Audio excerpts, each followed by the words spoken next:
RC just जी।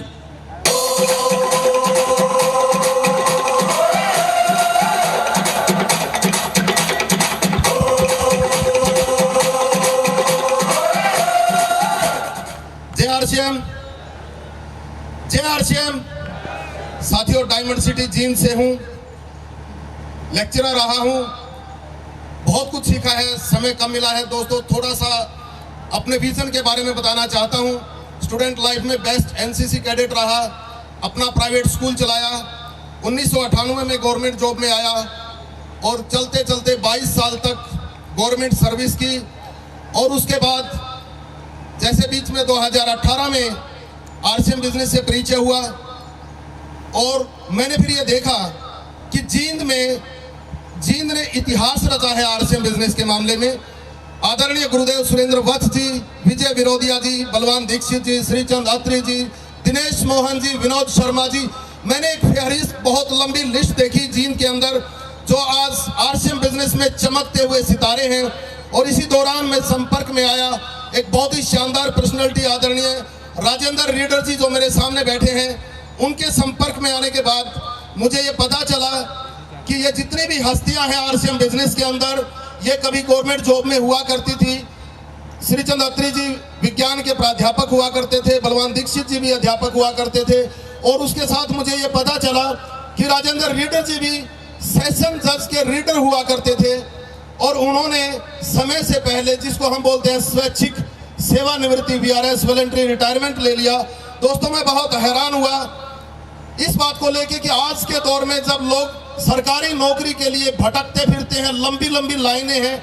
और reader साहब ने मुझे एक और बात बताई कि अगर हम आरसीएम बिजनेस की सफलता का औसत देखें तो 5 से लेके 10% के बीच में माना जाता है कि 10% लोग लॉ ऑफ एवरेज होती है। उन्होंने मुझे एक आंकड़ा बताया कि सरकारी नौकरी के मामले में आज तक कभी 1% भी आंकड़ा नहीं पहुंचा है। यानी कि जितनी पोस्ट निकलती हैं उनके ऊपर जितने फॉर्म्स आते हैं उनमें से जिनका सिलेक्शन होता है, आज तक कभी 1% लोगों का जो है सिलेक्शन नहीं हुआ। तो दोस्तों, मैं रीडर साहब के संपर्क में रहा और मैंने इनसे सीखा, जाना कि आपने सर 5 साल पहले वीआरएस यानी कि रिटायरमेंट क्यों ले ली।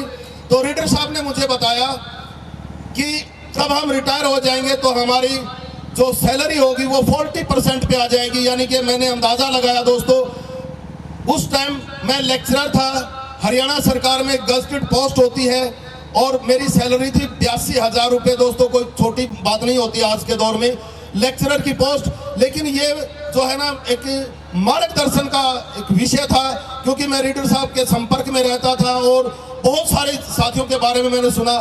फिर दोस्तों, मैंने अध्ययन किया इस विषय के ऊपर कि मैं तो नौकरी लग गया हूं, क्या गारंटी है कि मेरे बेटे को भी नौकरी मिल जाएगी। दोस्तों, मैं हिल गया, मैं सच बताता हूं, हैरान हो गया इस बात को लेके कि आज तक हिंदुस्तान में 1% लोगों को नौकरी नहीं मिली है। आरसीएम बिजनेस में तो कम से कम 5 से लेके 10% का आंकड़ा तो है। दोस्तों, तभी एक बहुत खतरनाक निर्णय मैंने लिया और सरकारी नौकरी से मैंने इस्तीफा दे दिया, जबकि मेरी नौकरी के 5 साल अभी बकाया थे। गजटेड पोस्ट थी, सरकार ने हरा पेन मुझे दिया हुआ था, बच्चे मेरे पास कॉपियां टेस्ट कराने के लिए आते थे। दोस्तों, ये निर्णय मैंने ऐसे ही नहीं लिया, बहुत सोच समझ के मेरे दोस्तों से, मेरे सीनियर से, मैंने मेरे आदरणीय गुरुजी सुनील काकसर जी से इस विषय में बात की, विजय विरोधिया जी से जो हमारे जींद से मेरे बहुत अच्छे दोस्त हैं, इन सभी से विचार विमर्श करके ही मैंने इतना बड़ा निर्णय लिया। और दोस्तों, 1 साल हुआ है, मैं बिल्कुल दिल से सच बताता हूं, जितनी मेरी गवर्नमेंट की सैलरी हुआ करती थी, आज मैंने अपनी उस इनकम को उस लेवल पे 1 साल के अंदर लाके खड़ा कर दिया है। जो मेरी रिटायरमेंट 31 जनवरी 2026 को होनी थी, मेरी रियल रिटायरमेंट, दोस्तों टारगेट लिया है जिंदगी में, उस वक्त तक जो मेरी सरकारी सैलरी थी उससे 5 गुना करके दिखाना है। मैं आपके सामने हूं, मिलेंगे उस दिन जिस दिन मेरी रियल रिटायरमेंट 31 जनवरी 2026 होगी। उस दिन मेरी गवर्नमेंट सर्विस की जो तनख्वाह होगी उस टाइम पे, उससे 5 गुना का मैं आपसे वादा करता हूं। दोस्तों, आपका आशीर्वाद और आपका मार्गदर्शन चाहिए। जय आरसीएम, जय हिंद।